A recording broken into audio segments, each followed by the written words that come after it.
So I've been working on a very long-term project, and maybe you have too. I've tentatively titled mine, Being Who I Am. Of course, in some ways, that's a very easy thing to do, because I can't, no matter how much I sometimes might wish otherwise, be anyone but me.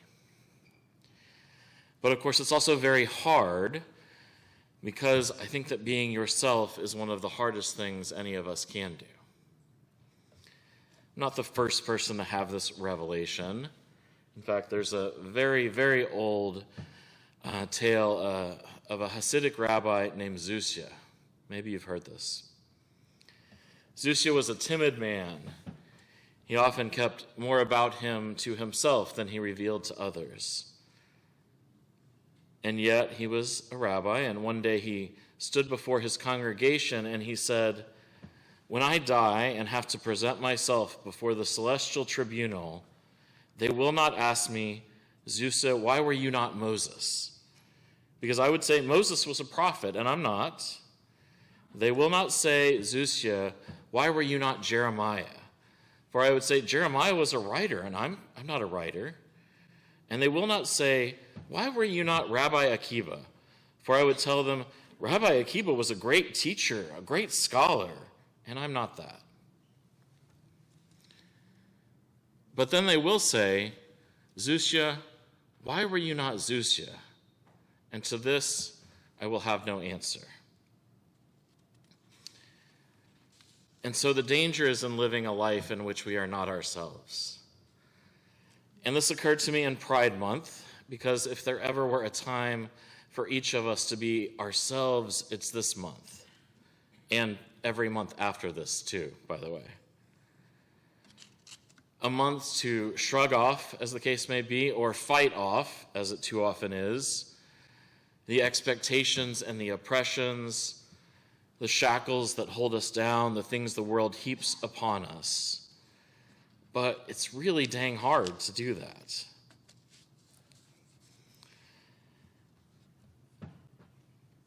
Now, this is perhaps the part in the service where I should say, why is a white, straight, cisgender guy talking about pride and, being yourself, right? That's a really easy thing for me to do. And I agree, it is, in many ways, easier than for many people on this planet. And so I don't want to pretend that any of my struggles, which I will tell you about in a moment, are equal or equivalent or the same to the struggles of others. But we all do have these struggles.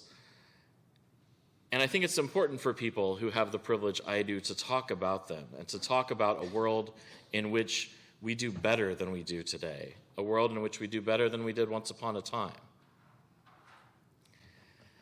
So I want to tell you about a few times in my life where I have struggled being myself. The first one that came to mind was when I was in college. I was all set to be a doctor. I was a biology major. I was pre-med. And then I hit organic chemistry. And I realized that I was not going to be a doctor. I was not sure I wanted to do any of those things anymore. I dropped that course and tried to figure out something different in my life. It took a long time. It took months and months of struggle and probably borderline depression.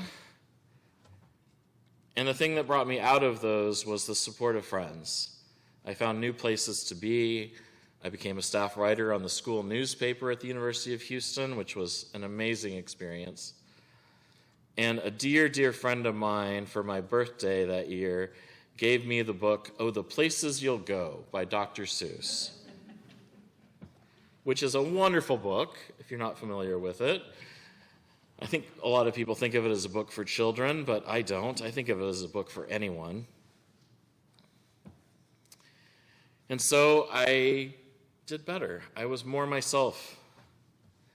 And then some years later, I was a journalist. I was writing and editing for daily newspapers. And once again, I was not happy. I was not happy with my life. And part of that was realizing that what I wanted to be doing was to be at church and be doing this sort of work that I get to do now. And the things in my life that were preventing me from doing that were the things I had to do, like make a living Well, y'all already know the end of that story because I'm here, both making a living and doing the things I love to do. And so the ways that I experience struggle, I realize, are not universal. There are people who have much greater struggles, and ones that they have much less control over. The thing about privilege is that you don't get to play the game on the most difficult setting. You get to play it on an easier setting. But all of us have these struggles in our life. I was thinking about, and I'm glad Anna made the point earlier, that all of what we're talking about today is about liberation. The idea that we can more fully be ourselves. That's what Juneteenth is about celebrating the end of slavery in Texas. It's now a national holiday. I get to brag for once that something really great came out of Texas. You don't always get to do that as a native Texan. Pride Month is, of course, about liberation, about the liberation of living your life as you would wish. But, of course, we have to talk about why we aren't ourselves sometimes. There are a million reasons. We are sometimes our own worst critic, which I think is actually an okay thing, but only, hear me, only if you're also your own best supporter, too.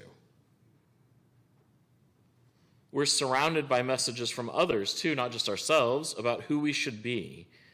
And they so rarely seem to confirm who we already are, right? We face a never-ending litany telling us to be something other than who we are, that we should be prettier or thinner or less than or wealthier or more confident, but not too confident. And in fact, I want to read you something from a movie. I don't think it ruins the movie if you haven't seen it yet, but I recommend you do see this movie, which is Barbie. Barbie movie from a year ago. Go see it. It's really great. And this is a monologue from within Barbie. It's obviously a woman speaking, so pretend I'm a woman for a second. But here we go. I'm just going to read it all. It is literally impossible to be a woman. You are so beautiful and so smart, and it kills me that you don't think you're good enough. Like, we always have to be extraordinary, but somehow we're always doing it wrong. You have to be thin, but not too thin. And you can never say you want to be thin. You have to say you want to be healthy, but also you have to be thin. You have to have money, but you can't ask for money because that's crass. You have to be a boss, but you can't be mean. You have to lead, but you can't squash other people's ideas. You're supposed to love being a mother, but don't talk about your kids all the damn time. You have to be a career woman, but always be looking out for other people. You have to answer for men's bad behavior, which is insane, but if you point that out, you're accused of complaining. You're supposed to stay pretty for men, but not so pretty that you tempt them too much, or that you threaten other women because you're supposed to be a part of the sisterhood. But always stand out and always be grateful, but never forget the system is rigged. So find a way to acknowledge that, but also always be grateful. You have to never get old, never be rude, never show off, never be selfish, never fall down, never fail, never show fear, never get out of line. It's too hard. It's too contradictory, and nobody gives you a medal or says thank you. And it turns out, in fact, that not only are you doing everything wrong, but also everything is your fault. I'm so tired of watching myself and every single other woman tie herself into knots so that people will like us. And if all of that is also true for a doll just representing women, then I don't even know. And so ends that speech. I just love it. I was blown away. I love America Ferrera, the actress who gives this. She is brilliant in the movie. I could not recommend you see this movie more.